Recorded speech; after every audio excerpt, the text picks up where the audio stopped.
Halo semua, kenalin, aku Yasmira dari Gitar dari jurusan Teknologi Lingkup Pertanian. Nah, di sini aku mau nggak ngejelasin juga sih. Jadi kita sama-sama belajar aja tentang power sim nih. Nah, di sini aku mau ngebahas tentang sistem manajemen sampah. Nah, yang pertama kita mau bikin causal loop diagramnya dulu nih, teman-teman.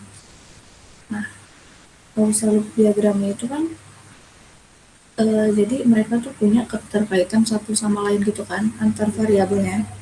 Nah di sini tuh ada beberapa variabel.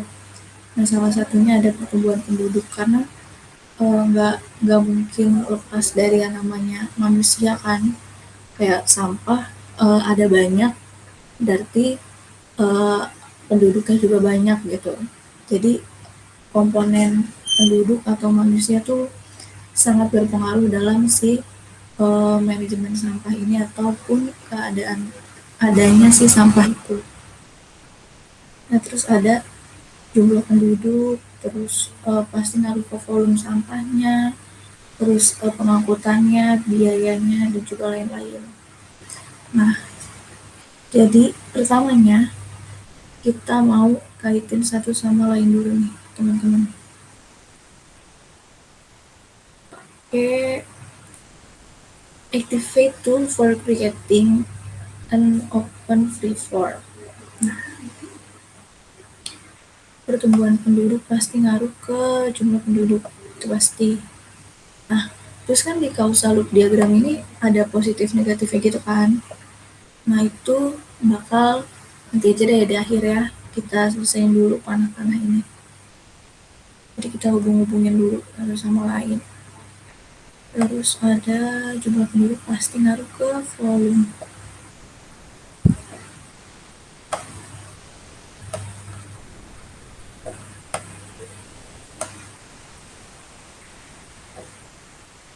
Ini kok nggak nyambung. Terus berarti volume pasti ngaruh ke pengangkutannya.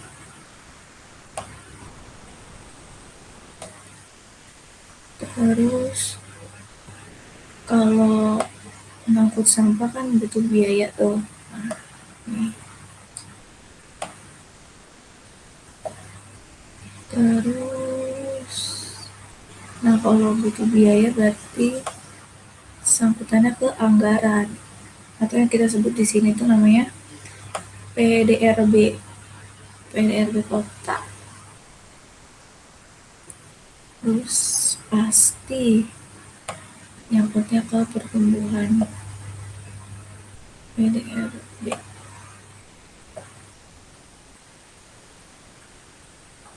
Nah, PDRB kota itu kaitannya sama pendapatan per kapita.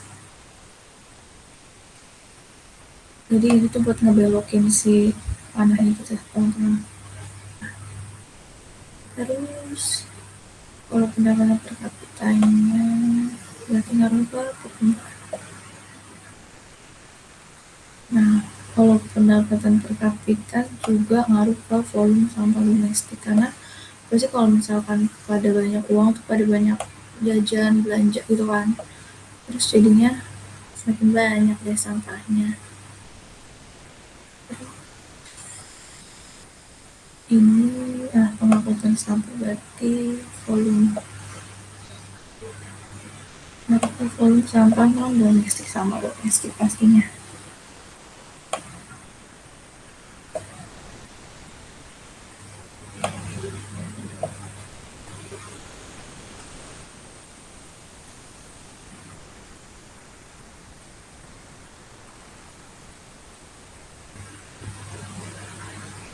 Terus tadi volume udah. Oh, berarti yang belum tinggal pengangkutan. Nah, pasti ini ngaruh juga ke volume sampah di TPS.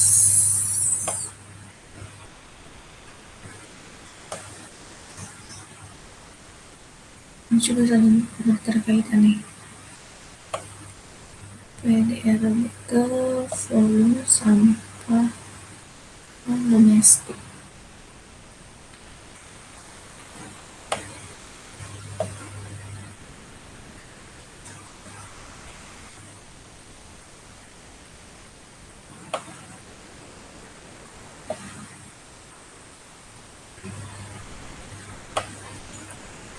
Nah, buat teman-teman yang belum tahu PDRB itu apa, jadi PDRB itu adalah produk domestik regional bruto. Jadi teman-teman. Jadi pengertiannya itu adalah jumlah nilai tambah bruto yang timbul dari sektor perekonomian di daerah tersebut. Itu teman-teman.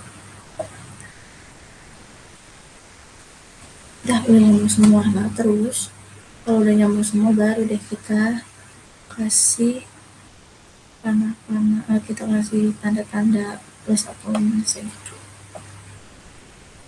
Kita bikin pakai plus. Nah terus kan ada border gitu. Kita warnain jadi putih bordernya. Oke. Nah terus teman-teman kalau misalkan mau bikin causal loop diagram terus dikasih tanda-tanda positif ini harus dimulai dari yang positif dulu. Kenapa? Karena kalau misalkan dimulai dari yang negatif nanti tuh semuanya bakal jadi negatif gitu loh. Jadi dimulai dari positif dulu. Nah, jadi kalau pertumbuhan penduduk meningkat otomatis kan jumlah penduduk meningkat nih. Nah kalau jumlah penduduk meningkat berarti itu juga berdampak ke volume sampah domestik. Kalau volume sampah domestik yang meningkat berarti kan ngangkutnya lebih sering. Terus kalau misalkan ngangkutnya lebih sering berarti itu bakal berpengaruh ke PDRB. Terus itu juga bakal ngaruh ke pertumbuhan PDRB kotanya. Terus PDRB kota kalau meningkat berarti ngaruh ke pendapatan per kapita dan juga sampah domestik.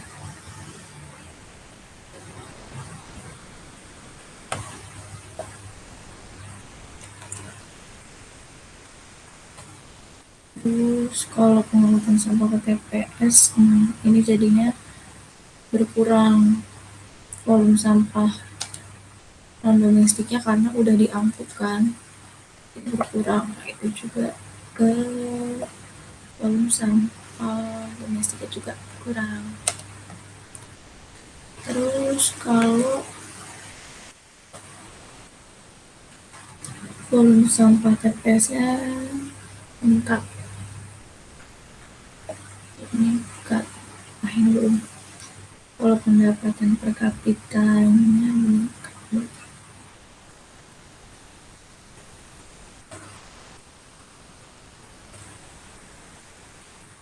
ini juga pengaruh pendapatan per kapita yang meningkat ke pertumbuhan PDRB kotanya. Gitu teman-teman. Nah ini kan causal loop diagramnya nih. Sedangkan kalau di power sim itu kita nggak cuma bikin causal loop aja, tapi kita juga bisa bikin simulasinya. Nah di sini aku bakal nyoba bikin simulasinya. Pertama kita mulai dari bukan gini. Kita kotaknya pakai activate tool for creating a level. Kotak ini tuh namanya levelnya.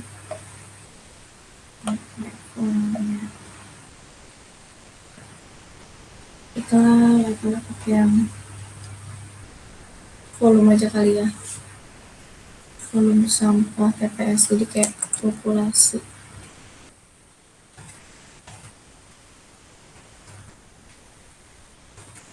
Volume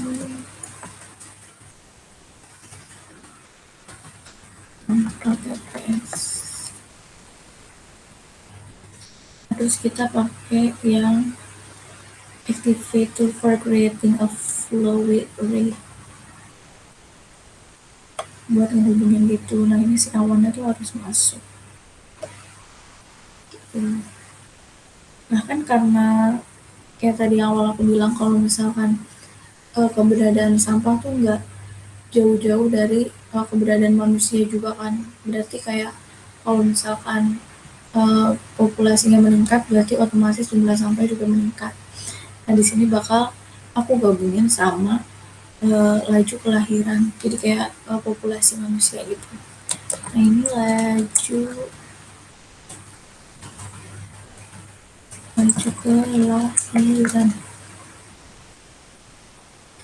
Jadi kalau ada laju kelahiran pasti ada laju kematian.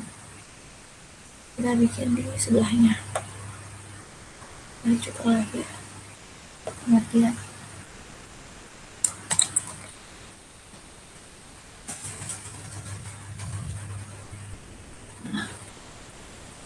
Terus kita juga bikin yang belah ketupat itu creative tool for creating a constant. Jadi yang belah ketupat itu dibilangnya konstanta atau yang sering disebut juga fraksi, sama aja ya, fraksi. Ini kita fraksi kelahiran.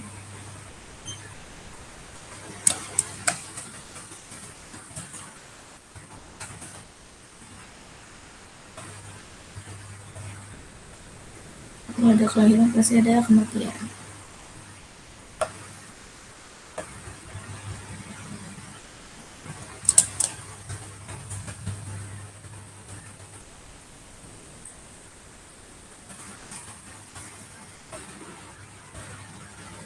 Nah ini kan berhubungan nih semuanya. Nah untuk menghubungin satu sama lain itu pakai yang ini, activator for creating a link. Jadi biar connect satu sama lain, kalau misalkan kayak ada hitung-hitungannya gitu, ini harus pakai yang connecting a link gitu biar angkanya tuh bisa nyambung. Ini fraksi-fraksi kita gabungin, kita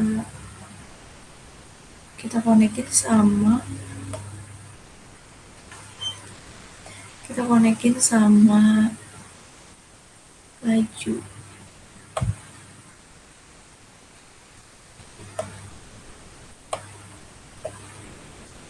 Nah terus obat ini juga.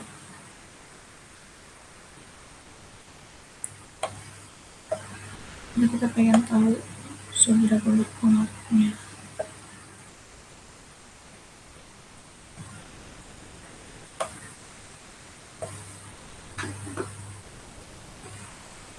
Nah ini kan masih ada tanda tanya kayak gitu-gitu. Nah caranya kita masukin angka. Soal berapa ya, 10 deh. Set. Ini angkanya juga bukan angka real, ini angka coba-coba aja. Gitu. Like, oke. Fraksi kematiannya juga deh disamain aja.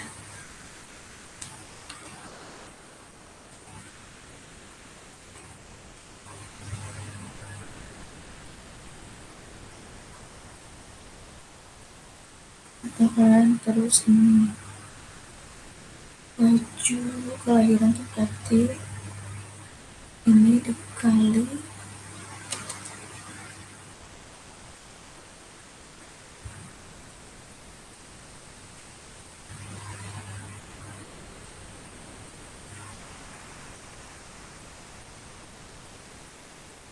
nanti aja deh dibenerinnya. Ini kita cobain ininya dulu aja.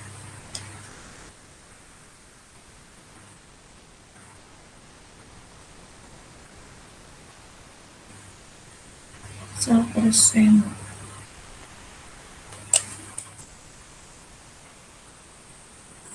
Bulan 20 kali 20 kilo misalnya.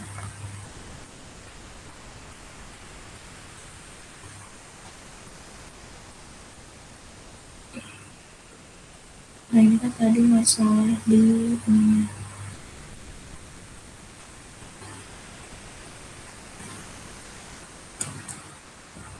Jadi kalau misalkan nggak bisa, satuannya tuh diganti-ganti gitu teman-teman.